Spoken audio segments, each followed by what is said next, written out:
Muito bom dia, meus amigos. Deus abençoe a todos, que cada um venha assumir a vontade de Deus aqui neste mundo, venha assumir a missão de Deus aqui neste mundo, que é ser fonte de luz, fonte de paz, fonte de vida, fonte de esperança para tantos quantos estão perdidos nesse mundo.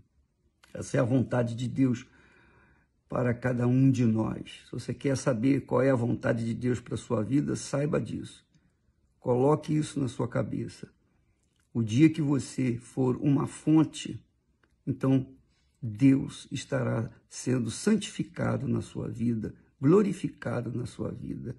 E, obviamente, você estará dentro da vontade dele.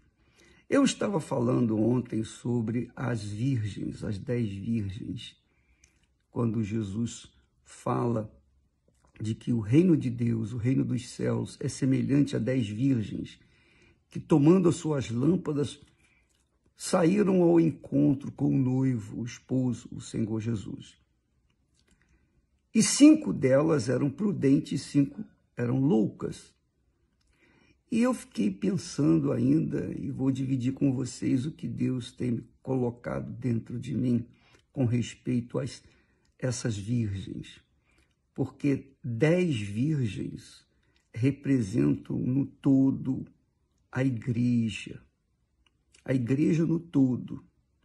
É claro que dentre as pessoas que fazem parte do corpo da igreja do Senhor Jesus, nem todas as pessoas estão verdadeiramente disponíveis para assumirem a posição que Deus as tem chamado para assumir.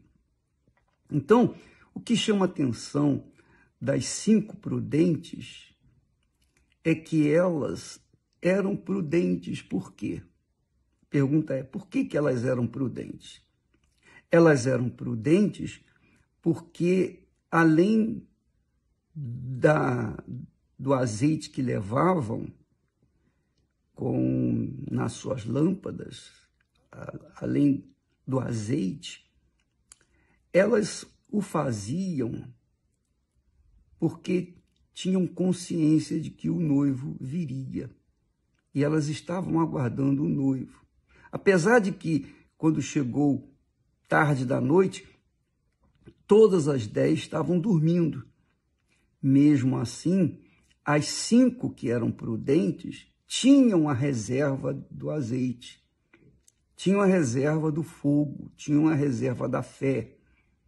Elas mantinham a sua mente. Prudente quer dizer pessoa sensata, pessoa que pensa, pessoa que raciocina.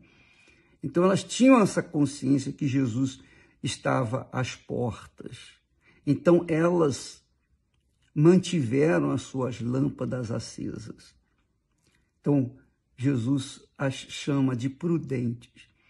Por exemplo, apenas a título de exemplo, nós vimos servindo o meu Senhor há 56 anos. 56 anos. Nós já vimos muitas coisas.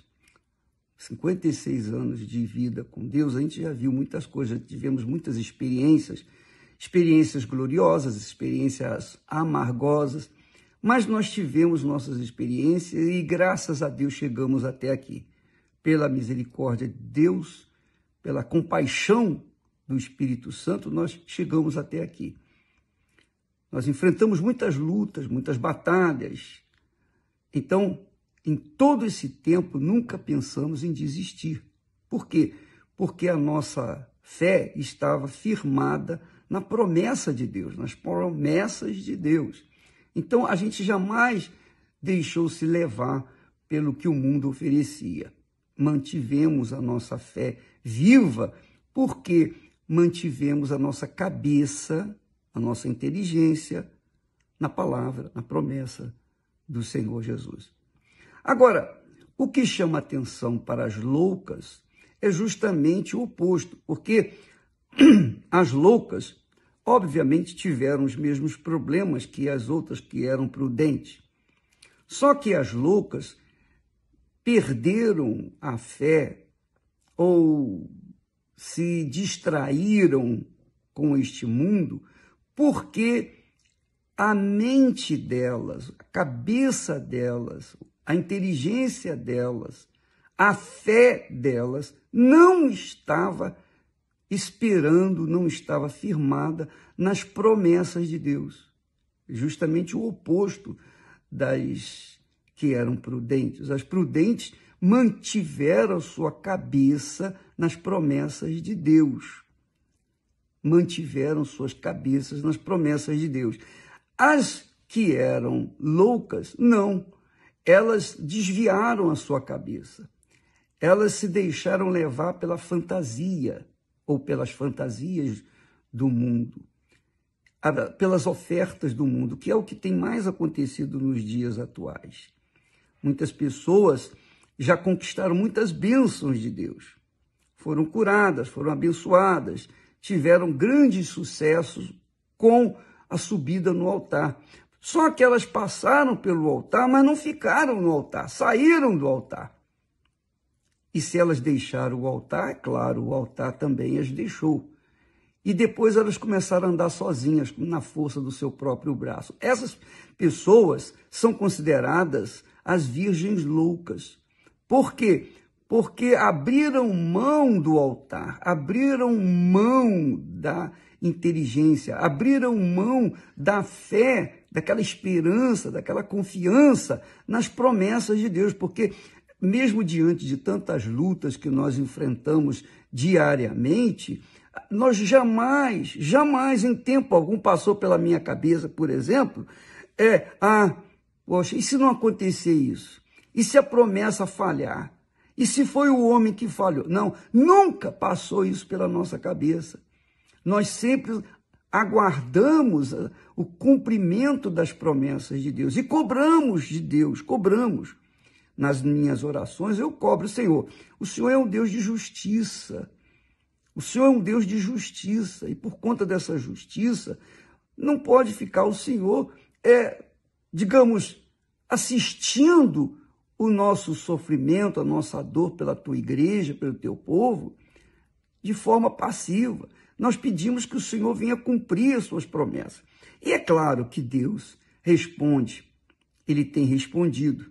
O próprio Deus tem nos sustentado, confortado, porque Ele garante que as injustiças não vão permanecer. Cedo ou tarde elas vão se findar e a justiça de Deus vai brilhar e vai se fazer presente, que é a justiça que não falha.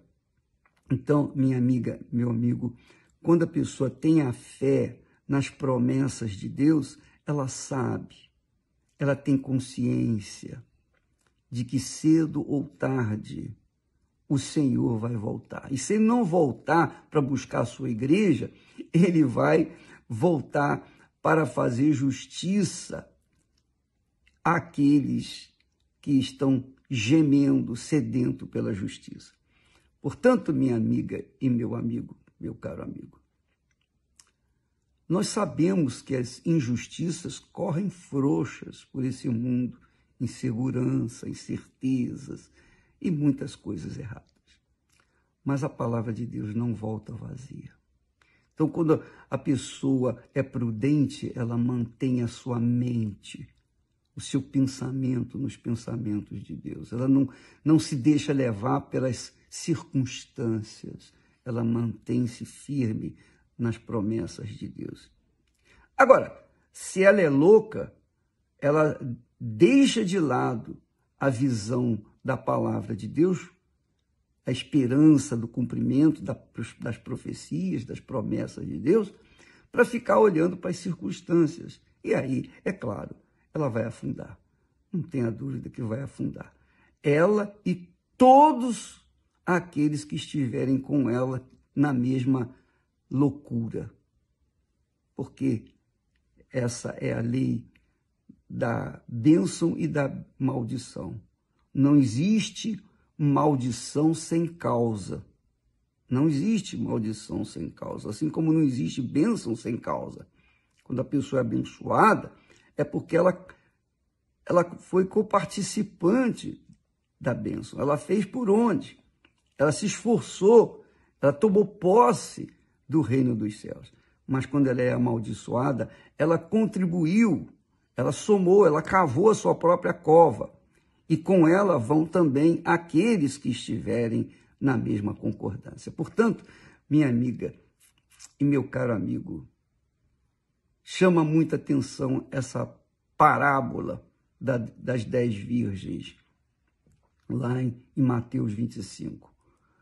Porque das 10 virgens, das 10 pessoas que compunham a fé no Senhor Jesus, apenas 5 passaram pela porta. As outras 5, a metade, ficou para trás. E que você não seja uma das que ficaram para trás. Deus abençoe em nome do Senhor Jesus. Amém.